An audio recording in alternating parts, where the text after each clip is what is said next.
Literally, the shopping addict in me has been preparing for this pandemic for like the last year without even knowing.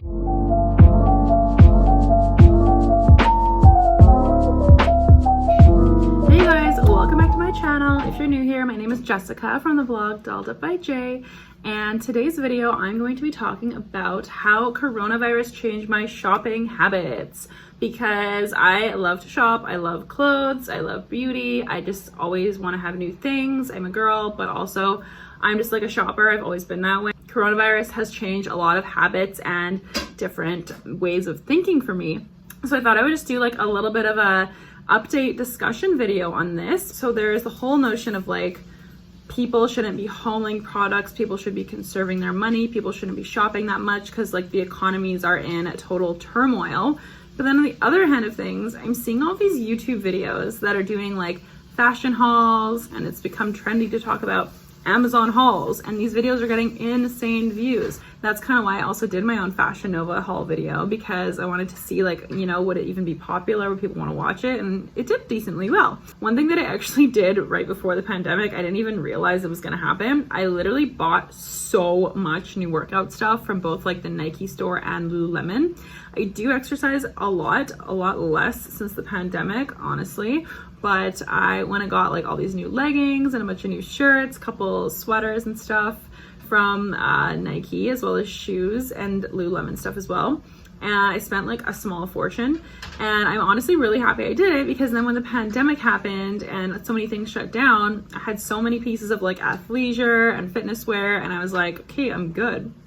I honestly didn't even really need, I haven't bought any clothes except for that one Fashion Nova haul. I just like literally have had no reason to. Every single thing I wear every day is essentially athleisure.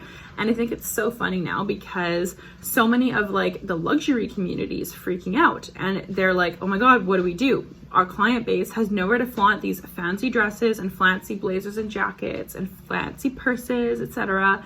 And now I'm seeing on like Harper's Bazaar and Vogue, I check the websites quite frequently, they're posting like top 10 most luxe designers sweatpants you can buy, and like athleisure wear you must own and stuff like that, because they're realizing they need to catch up with the market, and that's what like the people are wearing right now.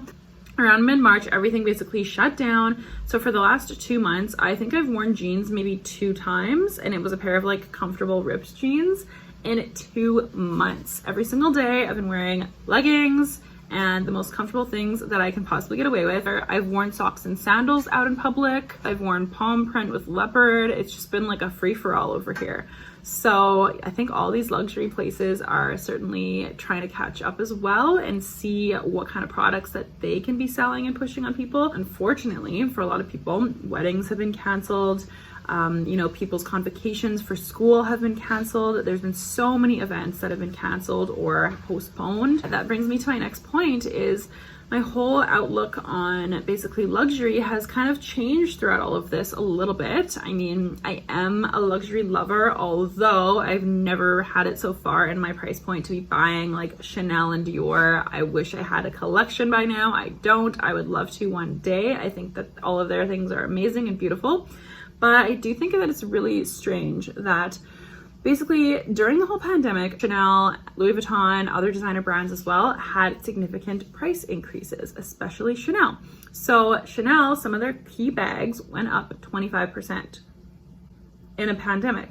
And also there's nothing being announced about, you know, increase of quality, fine materials they're now using. No, it's literally just a price increase. But of course, they also have to recoup some of their costs they've lost, because Chanel largely sells only from boutiques and they do not have online shopping.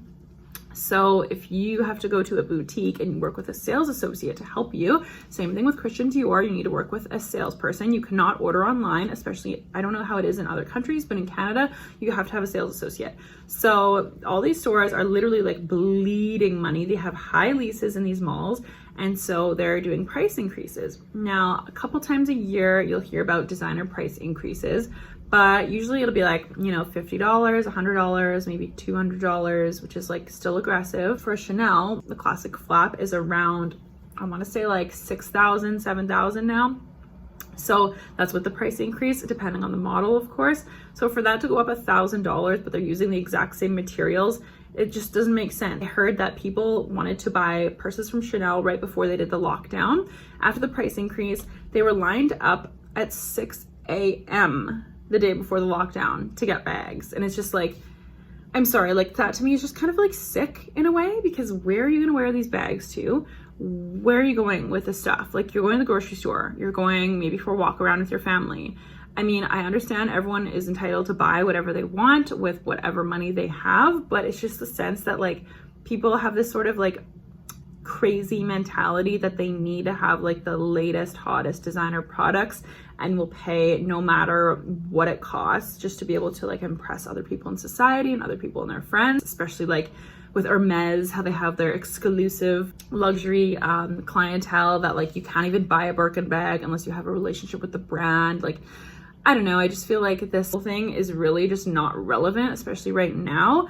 There's been so many people that have filed for unemployment in Canada. In Canada, we have this thing called the emergency response benefit. And basically, since the pandemic, there have been almost 7 million people in Canada that have applied for this, who have had their jobs affected or shut down due to COVID.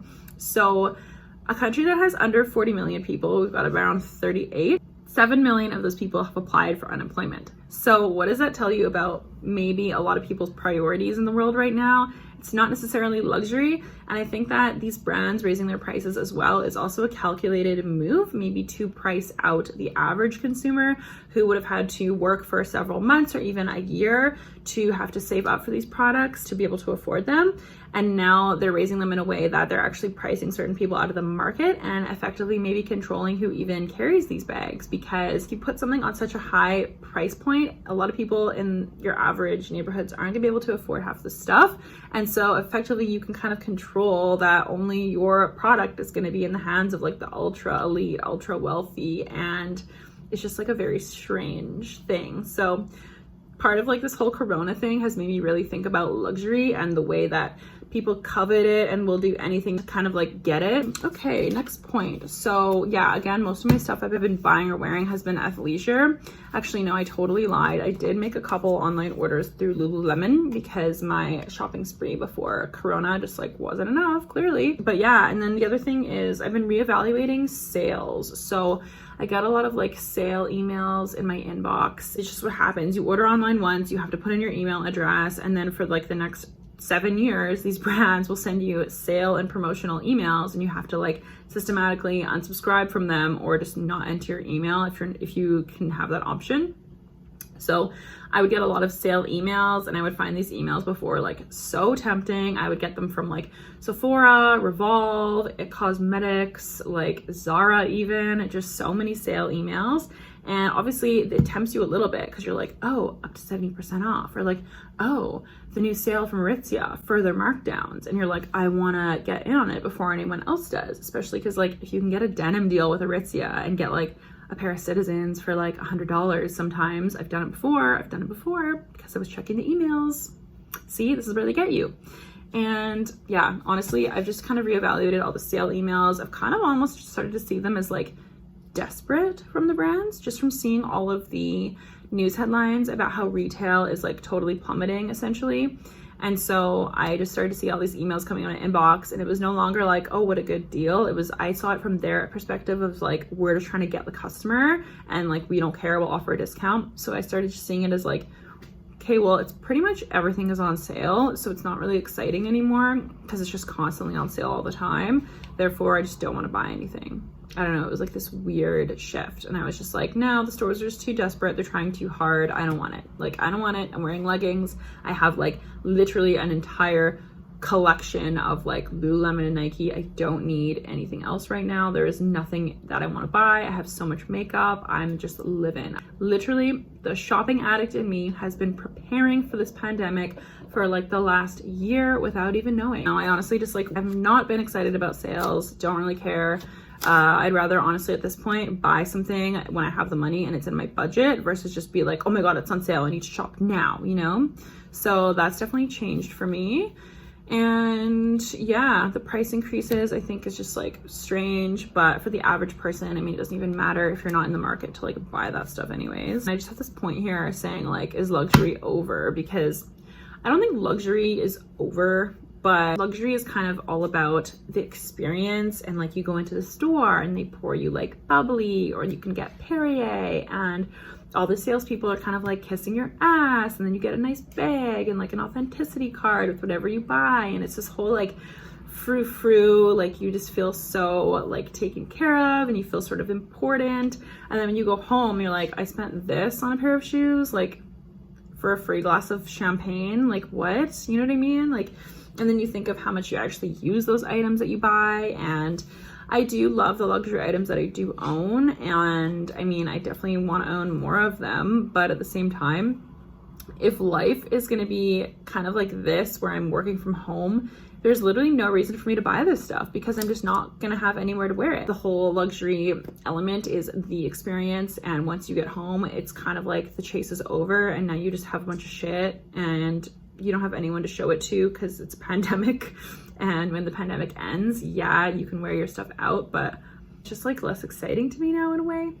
And yeah, just this whole idea of like hauls and fast fashion, I get it. Maybe if you're hauling like practical stuff and stuff you're actually gonna wear athleisure, but like the whole haul culture and this need to like constantly be hauling stuff and buying products, and it also just generates like so much waste as well in the environment. And every single item, like I used to work retail when I was younger. I worked for like a lingerie company, I worked for a shoe company, and I worked for a luxury store.